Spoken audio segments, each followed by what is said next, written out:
Amperge Convida.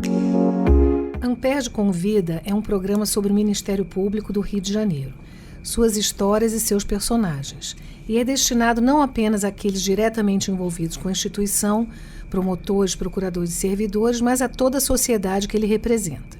Em linguagem simples e direta, vamos tratar de temas relacionados à atuação do MP, entrevistando os protagonistas dessa história.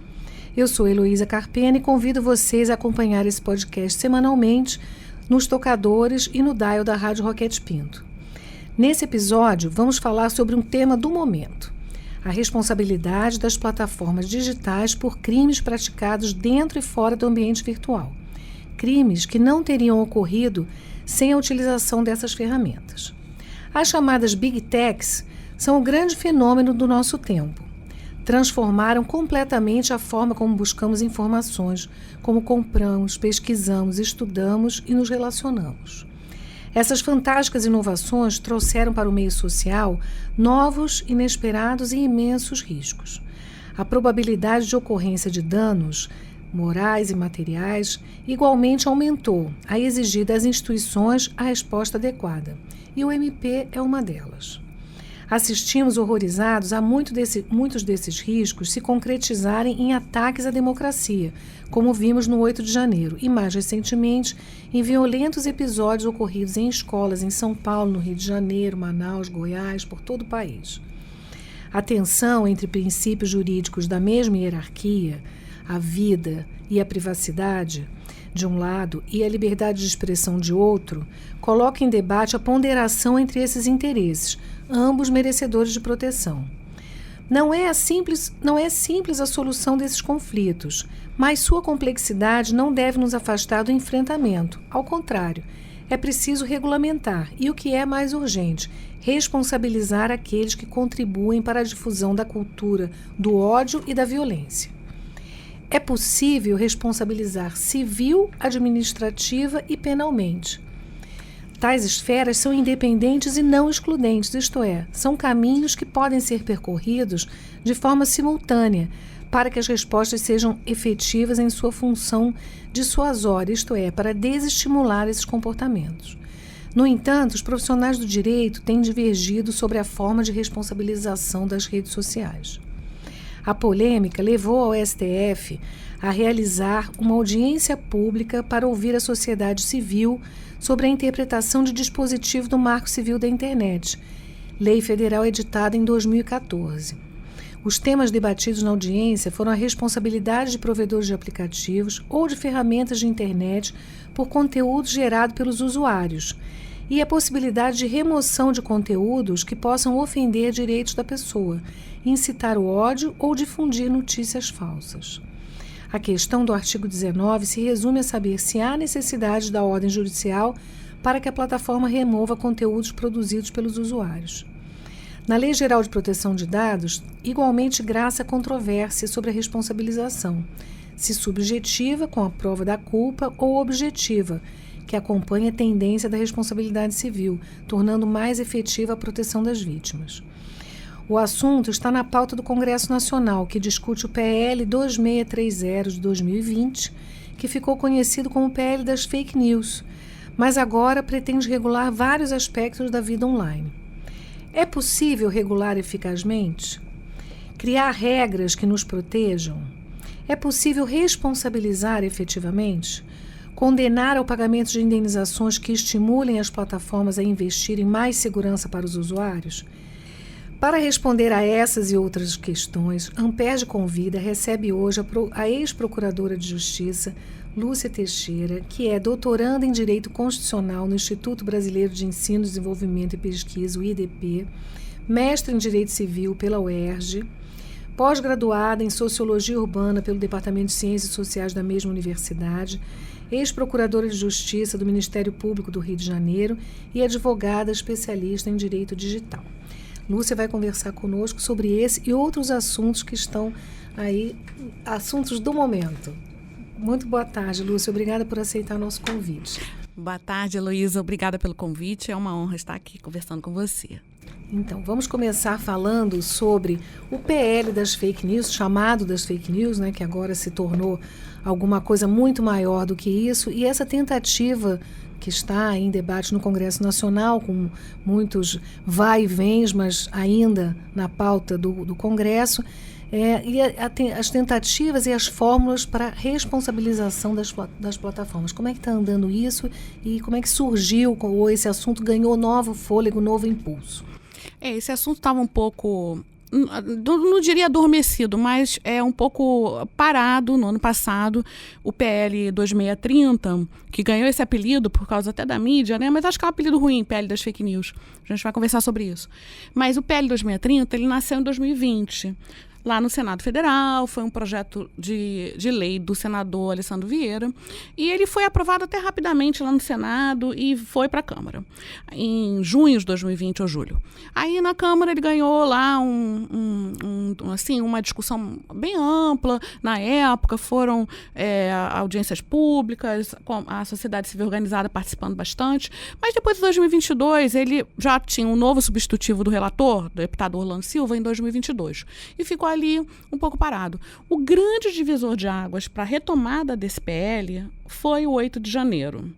Eu diria o 8 de janeiro e os ataques às escolas, né? Aqueles crimes, homicídios que aconteceram tanto em março quanto, né, em abril.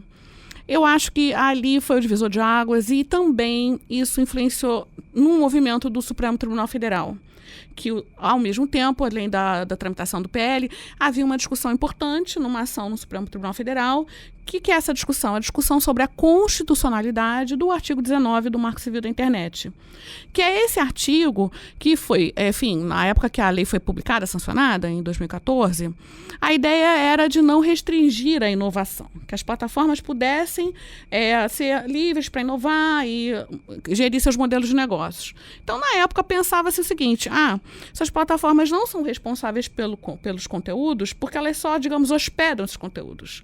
Elas não geram esses conteúdos. A ideia é de que elas eram meras intermediárias. Só que hoje já se sabe que esses conteúdos eles têm toda uma algoritmização por parte das plataformas. Esses conteúdos eles viralizam ou não dependendo do algoritmo, dependendo desse modelo de negócios das plataformas. E há também uma monetização de vários desses conteúdos. Quer dizer, quanto mais viral o conteúdo, mais ele gera receitas e recursos para as plataformas. Então, a plataforma não é mera intermediária só. Sim, claro. E da fórmula como o artigo 19 se encontra redigido e tem sido interpretado, você acha que essa forma de controle é efetiva? Não é efetiva. Essa discussão, eu acho que já está bem amadurecida agora no Brasil, depois do 8 de janeiro, depois da questão das escolas, dos efeitos nocivos desse modelo. Por mais que muitos ainda defendam o artigo 19, mas a gente vê que o artigo 19 ele tem só duas exceções, né? É um artigo que não responsabiliza as plataformas por esse conteúdo que está sendo disseminado. E só em 2 casos, né, que são aqueles casos lá de direitos autorais e tipo aquele que a gente chama de porn revenge, nudez, porn revenge, e o STJ também já incluiu pedofilia em relação a crianças. Bom, fora desses casos, a plataforma só seria responsável quando recebesse uma ordem judicial e não cumprisse. Bom, qualquer um é responsável se receber uma ordem judicial e não cumprir, e se não cumprir.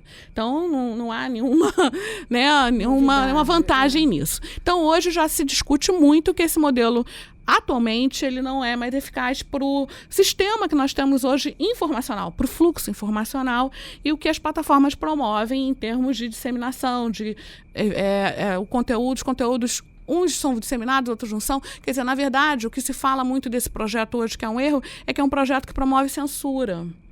Está tendo esse debate no Congresso, na sociedade. Não, esse projeto não visa a promover censura. A censura, aliás, já existe por parte das próprias plataformas, quando elas criam suas regras e censuram ou derrubam conteúdos que às vezes as pessoas não sabem nem os motivos, né? Sim, sem nenhuma transparência. Né? O projeto busca essa transparência. E eu falo que esse nome de fake news também não é muito bom, porque na realidade o projeto está muito focado agora, essa última versão, né, que deve ser votada em algumas semanas, está muito focado em 7 conteúdos nocivos que devem ser removidos pelas plataformas, né? Com a implementação desse dever de cuidado, que é um dever que já existia no direito brasileiro, né? Mas, enfim, agora para a área digital. O que seriam esses 7 conteúdos? Conteúdos graves, ilegais, infrações penais. São essas 7 infrações que foram, basicamente é unânime que essas infrações são gravíssimas e tem que ter um dever maior das plataformas em relação à sua remoção, né? Então, são crimes contra o Estado Democrático de Direito, atos de terrorismo e preparatórios de terrorismo, crimes de induzimento, de auxílio ao suicídio, sabe aqueles crimes que a gente vê muito em plataformas online. Agora teve a denúncia do Fantástico, né, da plataforma Discord, em que eles se aliam, né, não só os adultos, quanto também adolescentes, praticam, né, atos infracionais, nesse caso, o adolescente, induzindo outros ao suicídio ou à automutilação. É muito grave isso. Crimes também contra crianças e adolescentes, que são tipificados no ECA, crimes de racismo, crimes de violência contra a mulher e também crimes que seriam de infração sanitária, por não executar, dificultar, opor-se à execução de medidas sanitárias em situações de emergência de saúde pública, e o que a gente viu muito recentemente. Nas campanhas anti-vacina. Mas nesses casos em que há esses previstos expressamente aí no projeto de lei, a plataforma seria obrigada a remover o conteúdo independentemente de ordem judicial? Sim, independentemente de ordem judicial. Ela sendo notificada, tendo ciência do conteúdo, ela seria obrigada a removê-lo.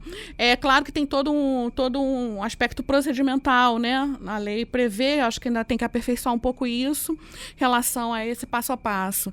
Mas o dever de cuidado dela é esse. Por exemplo, hoje já se sabe que existem verdadeiros hubs de produção de conteúdos ilícitos, de URLs de coisas absurdas por aí, plataformas até pequenas. E aí isso inunda, às vezes, uma plataforma grande, como o Twitter. Então, o Twitter, não é para falar mal do Twitter, mas antes da compra do Twitter pelo Elon Musk, ele tinha todo um esforço de remover esses conteúdos, tinha uma série de equipes trabalhando com isso, também de comunicação com o público, com a imprensa. E aí, num reajuste, ou digamos assim, ele foi remodelado no modelo de negócios do Twitter pelo novo dono, e ele resolveu que aquilo era despesa inútil. Quer dizer, resolveu ir mandando embora aqueles profissionais. O Twitter ficou à míngua, né? Então, hoje, vemos esses conteúdos lá se alastrando.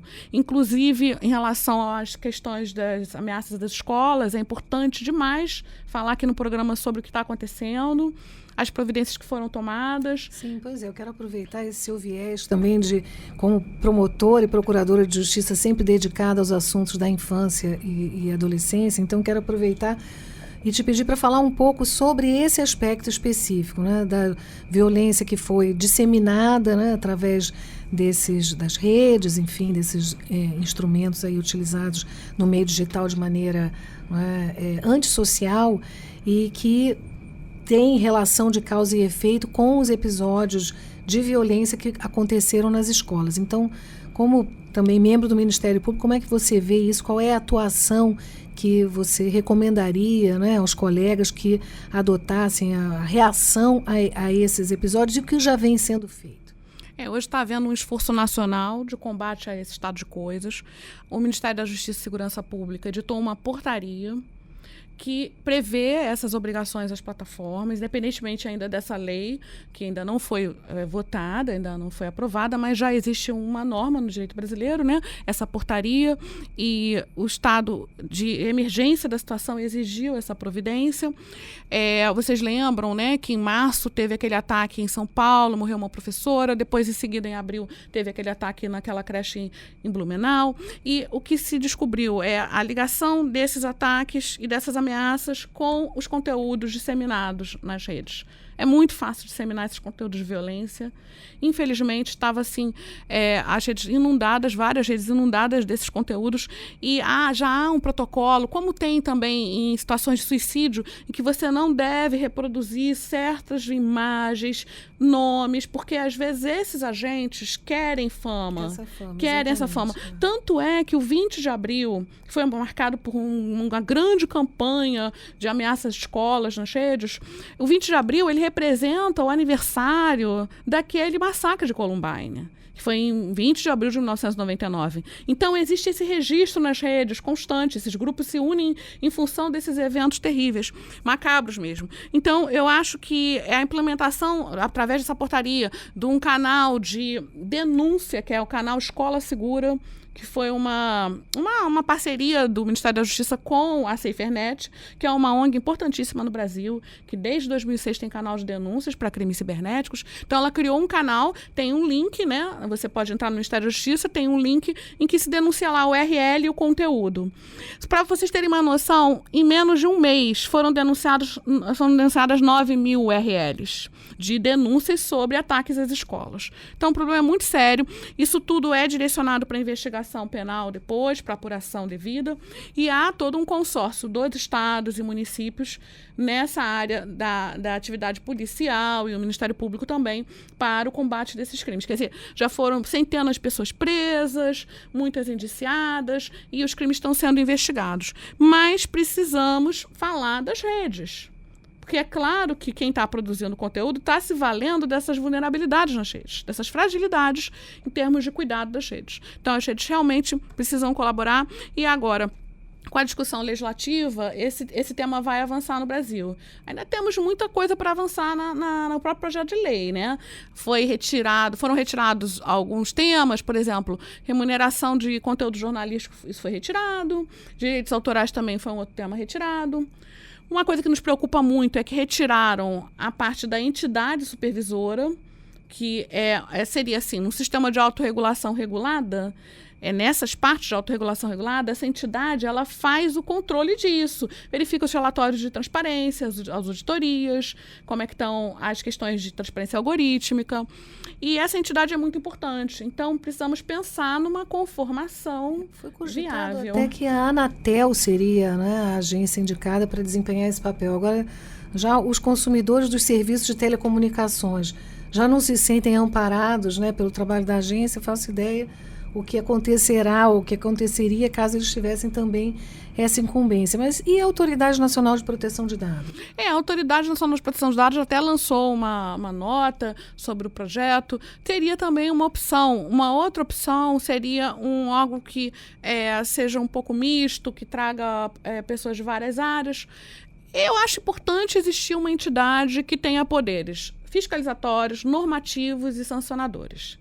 Sem esses poderes, vai ser muito difícil cumprir, fiscalizar o que está exposto na lei. É claro que esses órgãos, esses provedores, eles vão ter um espaço de autorregulação deles também, que é importante, que vai seguir normas técnicas, normas procedimentais deles, mas vão ter que ter também um controle estatal.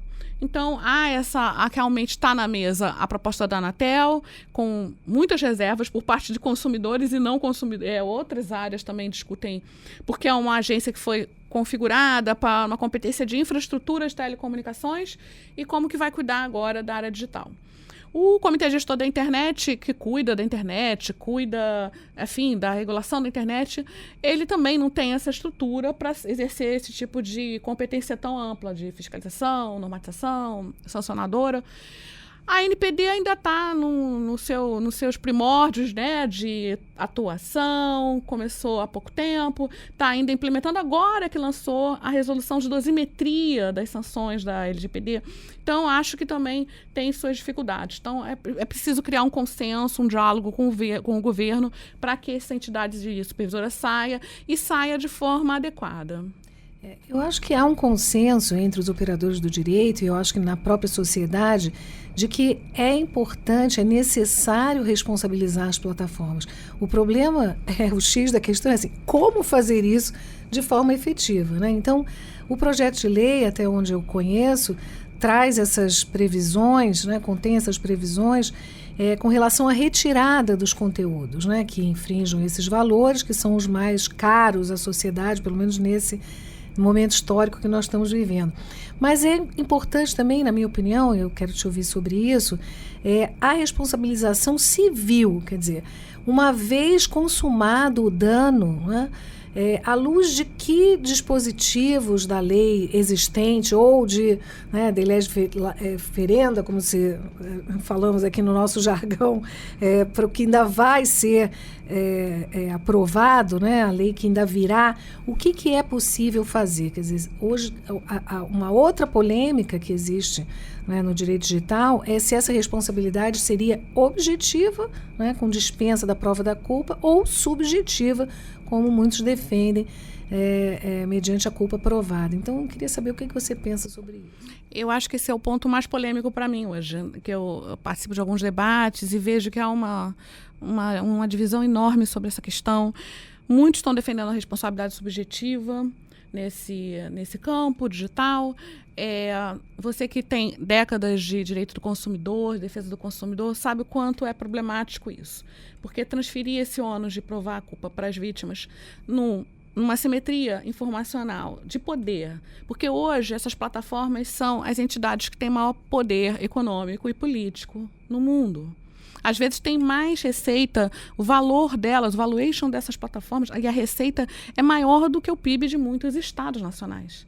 E elas têm um caráter transfronteiriço. Então, não se pode imaginar que um regime de responsabilidade civil subjetiva, que, claro, serve para muitas situações, possa ser adequado a uma situação dessas. Eu realmente tenho muita dificuldade em, há tantos anos o Ministério Público também atuando com tutela coletiva, eu tenho muita dificuldade em entender esse regime de responsabilidade subjetiva funcionando no caso das plataformas. Sim, porque isso significaria a completa irresponsabilidade, porque dificilmente tanto as vítimas de forma individual como os autores coletivos, o Ministério Público aí encabeçando a lista, teriam sérias dificuldades em provar uma falha num dever de cuidado, sob forma de negligência, imprudência ou imperícia, daqueles agentes, daqueles que são responsáveis pelo funcionamento das plataformas. Quer dizer, uma questão técnica tão implicada, tão complexa, que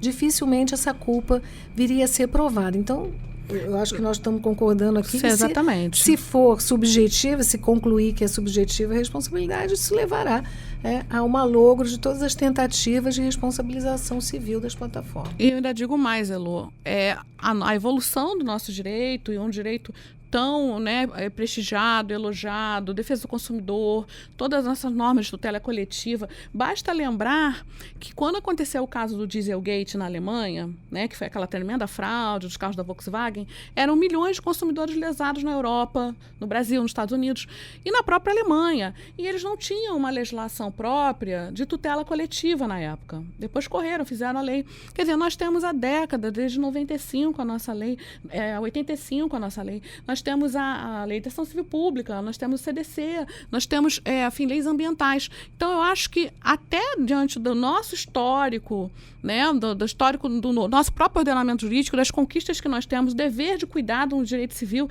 se aplica a diversas áreas, onde você tem vulnerabilidades e assimetrias, você tem justificativas para aplicar o dever de cuidado. E é aplicado pela jurisprudência, pela doutrina. A boa-fé objetiva, que pauta... Por exemplo, alguém lança um negócio, um modelo de negócio ou uma empresa no mercado, essa pessoa tem que cuidar do quê? Das suas externalidades negativas do seu modelo.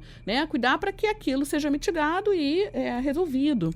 Então, não se pode imaginar um modelo de responsabilidade subjetiva nesse mundo digital que opera dessa forma. É a minha opinião. Eu sei que existem outras opiniões muito respeitáveis, mas como membro do Ministério Público, que tantos anos atuei como você, eu tenho essa visão. Eu penso que a tendência hoje na responsabilidade civil é no sentido da objetivação, de colocar o foco, a preocupação não sobre a conduta do ofensor, mas sim sobre a reparação da vítima. E se nós partirmos para um entendimento, ou consolidarmos, melhor dizendo, um entendimento de que é subjetiva a responsabilidade, isso ficará sem reparação. Mas ainda nessa toada, eu queria te perguntar mais uma coisa nesse sentido.